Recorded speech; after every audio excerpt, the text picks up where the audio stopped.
Let's take a look at doing a nozzle check on this machine. A nozzle check is to be performed each and every day, whether you're printing or not printing.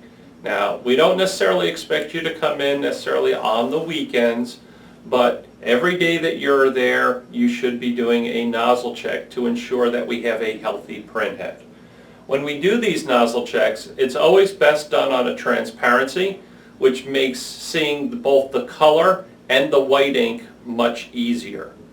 We're going to take this transparency and we're going to place it on our platen. We're going to set our height and we're going to load it in, and then I'll go through the steps on the control panel in order to perform the nozzle check.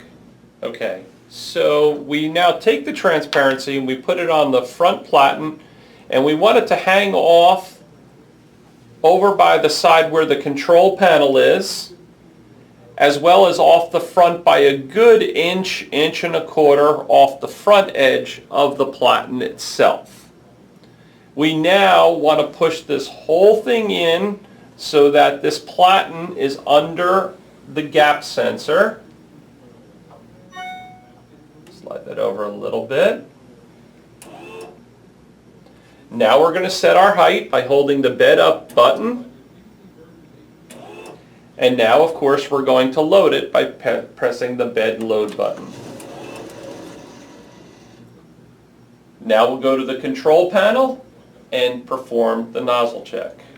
Now, to perform your nozzle check, the first thing we're going to do is we're going to look at our ready status light over here. Now, in this case, I had just turned the power on, so my light is solid green. Solid green means I'm ready to start working. If you ever look at this and this light is green but it's pulsing, it's fading in and fading out gently, before you start doing anything else, you want to press the enter button, which the machine will then move the print head momentarily, and then it will wake up the machine. You want to do that because you really can't do anything with the control panel until the machine is in its awake ready status, which we're in currently. So now, to do the actual nozzle check, I'm going to press the menu button. And one thing to take note of is whenever you see the arrow to the right of any of these functions, that means in order to get into the submenu, you press the menu button again. If you ever see a carriage return button, that would be a reason to press the enter button to execute that specific function. So in this case, we want a test print. So I'm going to use the down arrow to go down to test print. Press menu. And we want the nozzle check. Press menu again. And in this case, we want manual. You never want to do an automatic because it throws off certain functions on the machine. So we're on manual, we press menu, and now it wants us to print. You'll notice we now have the carriage return symbol. I'm going to press enter to execute the nozzle check. The machine is now going to print a series of lines on the transparency, which we will inspect to make sure there are no breaks in those lines. In order to see the colors much easier, we place the transparency on a white or a light colored background. And what we're looking for here is we're looking for no breaks or very, very few breaks. And if we do have breaks, we want to make sure that they're not in groups, that they're just scattered here and there. So if we take a close look at this, we can see the black and the yellow, and there are no breaks in those lines at all. They look fantastic. And we'll continue on and we will take a look at all of the rest of the colors, the cyan and the magenta. And again, we notice that there are no breaks in those lines. That's what we're looking for in the nozzle check. Now, in order to see the white better, we need to put it on a dark or black background. And now we can take a look at the white. Now, in the white, you will notice that we have quite a few breaks in these lines. Now, if we only had 2 or 3 and they were scattered, that wouldn't be a problem. But in here, we've got like 5 or 6. And then if we slide down, you'll notice that we're missing one whole channel of white And then in the other whites we have breaks, and they're in large groups. So we need to resolve this, and we do that by doing head cleanings. So let's take a look at how we would do a head cleaning. The first method for doing a head cleaning, which is the one that we used most often, this is pretty much our daily routine. If we don't get a good nozzle check, all we do is go to the control panel, hold the menu button for approximately 3 seconds. Now again, if our status ready light is pulsing green instead of steady green, before we do anything else, we want to hit the enter button, wake the machine up. Now we're going to press and hold the menu button for 3 seconds. 3, 2, 1. The machine will go into a head cleaning.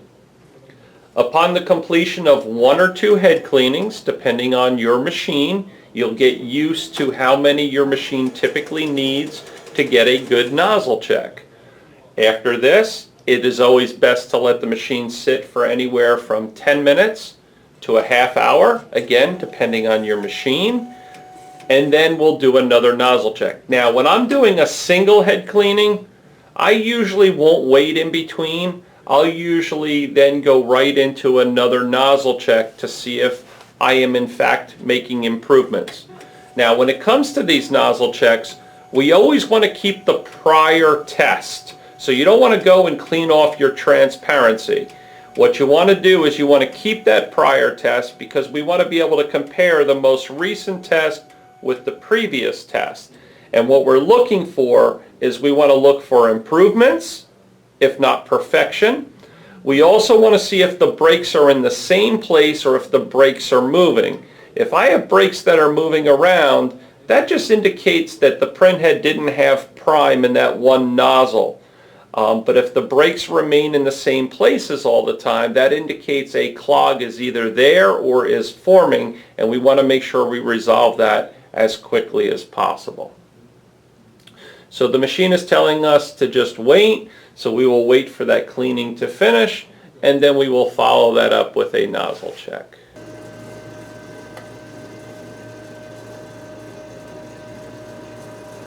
So we did 1 head cleaning, and now we've done our nozzle check. And if we inspect this now, I'm going to move this out of the way for a moment. I'm going to just set a nice flat black surface up there to make this a little bit easier for the camera to pick up so you can see it better. And if I now put that nozzle check back up there, if we take a look at this, the colors, the black, the yellow, the cyan, and the magenta still look perfect, no breaks in the lines. And if I remove the white background so we have a black background, we can see that our white channels have no breaks. Now notice, very important, that the white next to the cyan was missing before, and it's completely back without any breaks, which is exactly what we're looking for. And that right there is an excellent nozzle check, and that's what we want to see each day before we begin printing, or just to start the day to know that we have a healthy printhead. If doing regular head cleanings isn't yielding good results, and let's say we did maybe 8 or 10 head cleanings and we let the machine rest in between nozzle checks, and we notice that we're getting very little or no improvement. Now we need to be more aggressive with our cleaning procedures. So this next method would be to do a power cleaning, which is the same technique we used for initially charging the machine with ink. So as long as our machine is awake, we're going to go into the menu. We're going to go down to maintenance. We're going to press menu. We're going to go down to power cleaning. Press menu and execute. Enter. Now the machine is going to do a power cleaning, which is going to utilize more ink, Hopefully by pushing that extra ink through the print head, it's going to push out any clogs.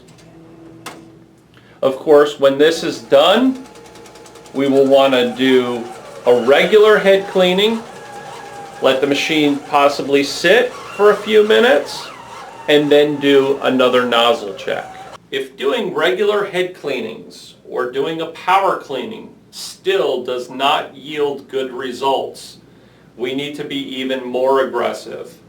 For this last technique, we're going to use some kind of a rag or a paper towel. Now, if it's a rag, it has to be a perfectly clean, soft rag, or paper towels, or I don't happen to have any here right now, but I like the non-treated facial wipes that you would use to remove makeup and things of that nature. We also need our cleaning solution. That's the purple solution.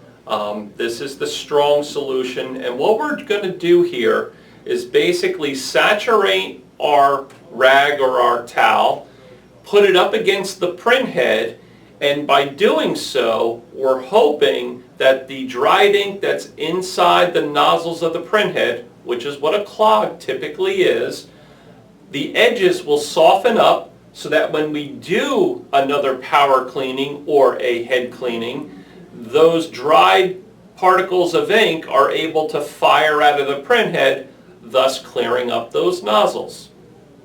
In order to do this, we're going to remove the platen from the machine, we're going to remove the top cover, because we need to ensure that the print head is not in the docked position.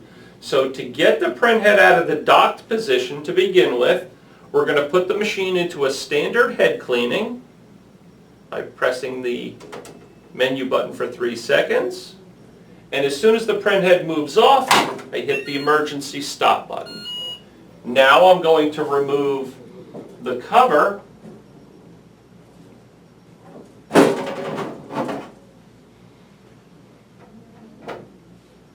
and then I'm going to remove the platen.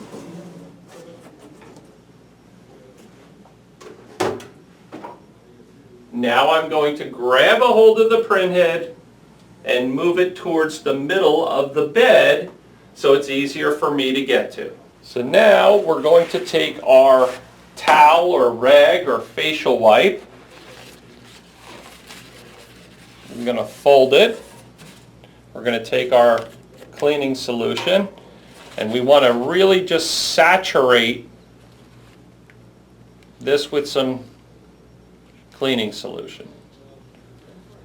Once we have it saturated, we're now going to hold this up against the print head. Now when we do this, we do not want to wipe the print head. We're just going to put this in contact with the print head. And we're going to hold it in contact for approximately 5 minutes. Then I like to take it off. I like to treat another clean one, put it in contact for about another 5 to 10 minutes, and then do my regular head cleaning and then followed up by my nozzle check. So let's take a look at how we would put this up against the print head.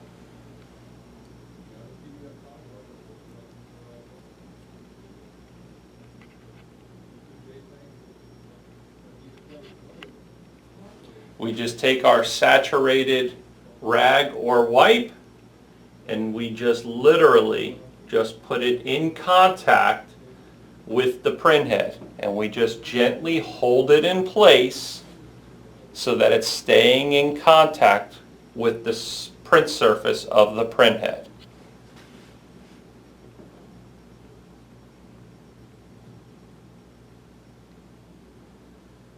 Now when I do this right, I can sometimes cheat and it'll stay there on its own, especially with the facial wipes. With a larger rag or paper towel, it usually doesn't stay. You usually have to hold it here. And we'll just do this for approximately 5 minutes. And then treat another one, and then hold it for another 5 or 10 minutes.